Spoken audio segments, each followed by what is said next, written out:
Hey guys, it's Aaron.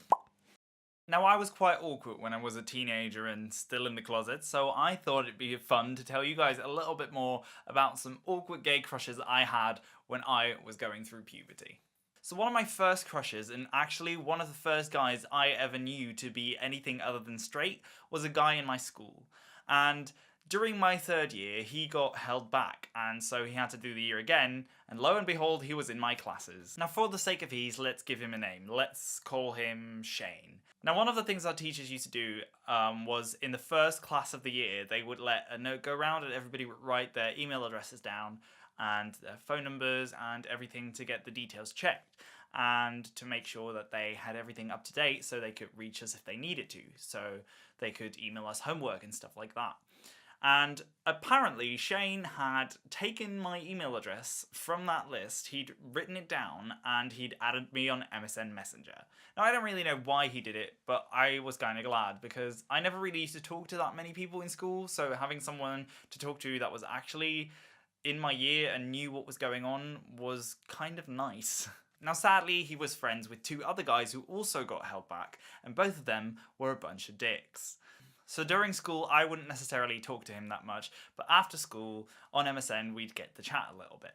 And I remember one of our first conversations being about my sexuality, because everybody wants to know when you're a teenager. For some reason, everybody already knew that I was gay before I did, and they decided to make fun of me for it. But Shane didn't. He was actually really nice about it. Obviously, knowing to some extent what it was like, at the time he was bisexual, he must have gone through similar things and therefore he knew what I was going through as well. I think it was actually one of the first few people that I came out to, which was great. He told me he wrote down my email address because I seemed down to earth and he wanted to talk to someone like that.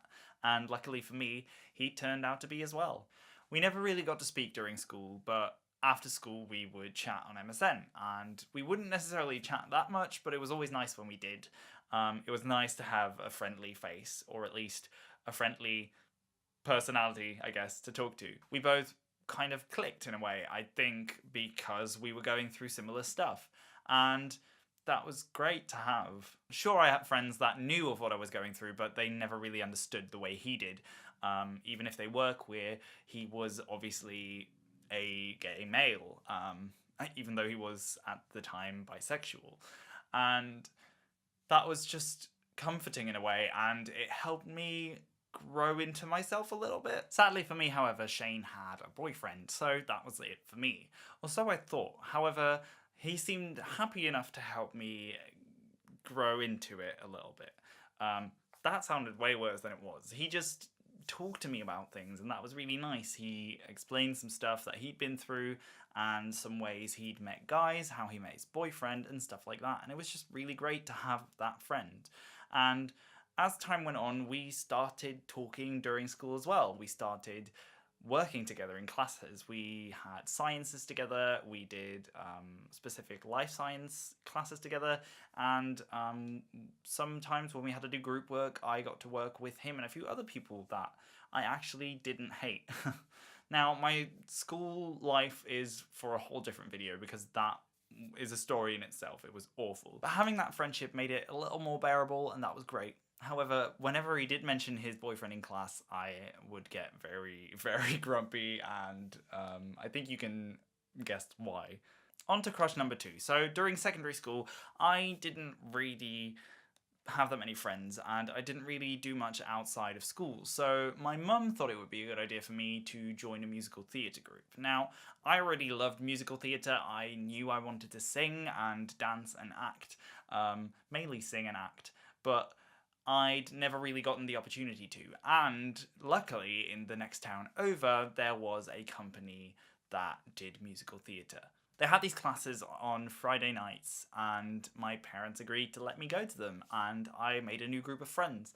And I remember on the first day there, my audition day, I had met some people, and one of them stood out. One of them was very excitable and also very handsome, and so I kind of fell right away. And for the most time, I didn't even realize he was gay.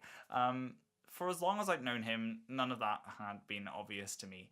And I kind of figured he was straight, and so be it. And after a year, he quit the course, so I was never going to see him again, so it was fine. And then I found out that he was gay, and then I was kind of sad and wanted to see as much of him as I possibly could. God, why am I saying this on the internet? That's so embarrassing. Anyway, I'd try out for musicals he was in, or I would go see the musicals he was in, which is sad as fuck. And eventually, we started chatting more and more on Facebook chat. Now, I don't know why, but for some reason he started talking to me more. He kind of messaged me first and stuff like that, and that was very odd, I thought.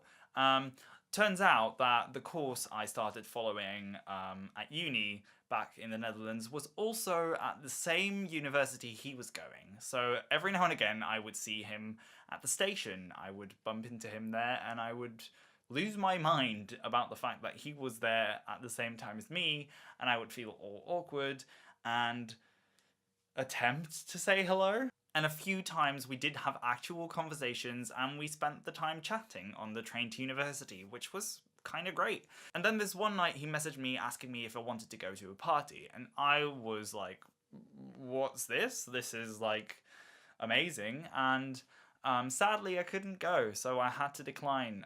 He wanted to go out and I didn't really go out, and my parents don't really like the idea of me going out, so I couldn't like leave the house at 11 and be like, see ya, I'll be back around 4.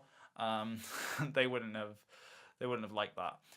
But I was over the moon that he thought of me to come with him. Turned out it was just like a gay party, so he was asking all the gays he knew, and I was one of them. And then when I eventually asked him out, he was like, yeah, I'd love to hang out, but just as friends. And obviously I was distraught. Like, I couldn't stop crying for 2 days. I was so moody, I was so horrible, and this is really sad that I let that depend on this guy I wanted to date or something like that. But yeah, it's just so stupid. Now that I look back on it, it's like, it's just a guy, get over it. But it was hard at the time, and I'm gonna blame my youth and stupidity for that one. And the last one I don't think I can actually tell you guys because it involves more than one person. However, some of those people are still my friends, and I don't want to ruin that. So for now, I hope you guys liked this video. Give it a quick thumbs up if you did. Don't forget to click subscribe if you are new, or to click here for another video of mine. Thank you so much for watching, and I will see you next time. Bye guys!